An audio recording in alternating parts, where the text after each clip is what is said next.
In broad daylight, within the sacred premises of Masjid An-Nabawi, a scene unfolded that is beyond comprehension and beyond words. Witnesses saw a son using all his strength to strangle his own father. The father seemed old and weak.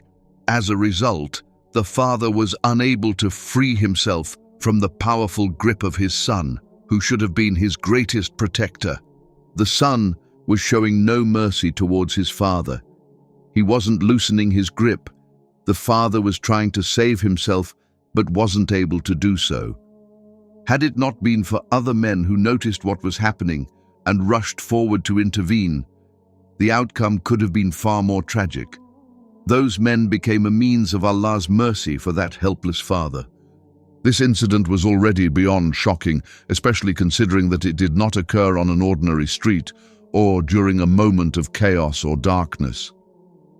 It happened inside the premises of one of the holiest places on earth, a place whose premises are blessed and where extra care should be taken not to commit the slightest of sins, even unintentionally. And yet, there stood a son attempting to take the life of the very man who was the source of giving him life. One cannot help but ask, how does a heart reach such darkness? This son had likely traveled with his father, perhaps from a faraway land, to visit the house of Allah, or perhaps they were locals, raised in the land of the two holy mosques. Either way, they were standing in a place whose sanctity cannot be described in words, and in that sacred space, the son became a danger for his father's life, the same person who should have acted as a shield against any danger for his father's life. There was a time when this son was small and weak, unable to eat, walk, or even survive on his own, and the father was strong. But instead of harming him, the father chose to show care and affection to him. The same father who was strangled today in Masjid An-Nabawi was the same person who was feeding his attacker, protecting him against danger, and carrying him through sleepless nights. Spent his strength, his time, and his love so that the child could grow. And today, the roles were reversed. The son became strong, not on his own, but because his father sacrificed for him. And the father became weak because he invested everything into raising that son. And when that moment came, the son did not use his strength to show gratitude. He used it to attempt to eliminate the very source of his existence. Every sin is serious without doubt, but disrespecting parents, harming them, or humiliating them is among the gravest of sins in Islam. Allah says in the Quran, "And your Lord has decreed that you worship none but Him, and that you show kindness to parents." Notice how obedience to parents is mentioned immediately after worshipping Allah. And the Prophet, sallallahu alaihi wasallam, said, "The pleasure of Allah lies in the pleasure of the father, and the anger of Allah lies in the anger of the father." What then can be said about a son who attempts to take the life of his own father? And what can be said when such a grave sin is committed? We must understand very clearly that Masjid al-Haram and Masjid An-Nabawi are not ordinary places. It is totally forbidden to commit acts of sin in such sacred places, when in the late 1970s, when Masjid al-Haram was under siege, the Saudi government got into a lot of fixes on how to deal with the situation.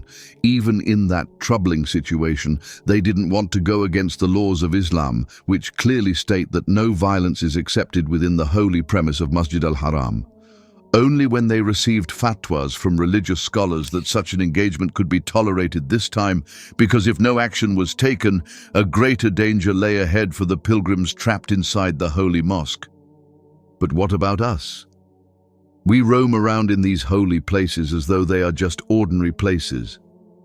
We see multiple times that mothers are shouting at their children, even beating them sometimes.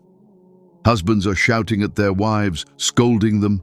Quarreling is happening inside Masjid An-Nabawi and Masjid Haram. And sometimes some people even steal others' purses while doing tawaf. These are not just made-up incidents.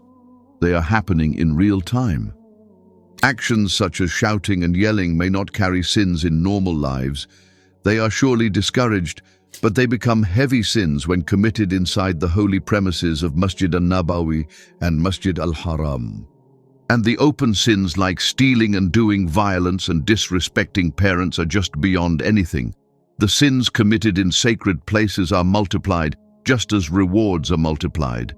In this case, we see that this son disrespected his father, attempted to take lives, that too of his father, within the premises of the mosque, and tried to harm the sanctity of the holy place. All at once. Such incidents make us speechless. This incident is not shared for entertainment. This is not to show to the Western world how we Muslims behave so that they may get a golden opportunity to blame us all.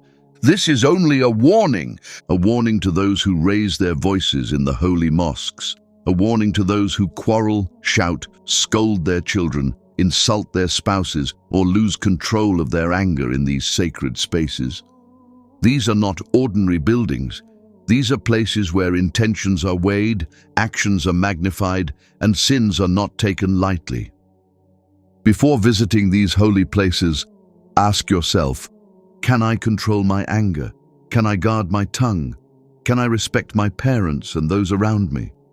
Because if one cannot behave with dignity, humility, and mercy, one should fear standing in places where Allah's sanctity is absolute. A son is meant to be a shield for his father, a support in old age, a source of comfort, not fear. If parents once protected us when we were weak, then our strength today is a trust, not a weapon. May Allah protect our parents, forgive our shortcomings towards them, and soften our hearts before it is too late. And may Allah protect the sanctity of His sacred houses from such acts that shake the soul. Aamin.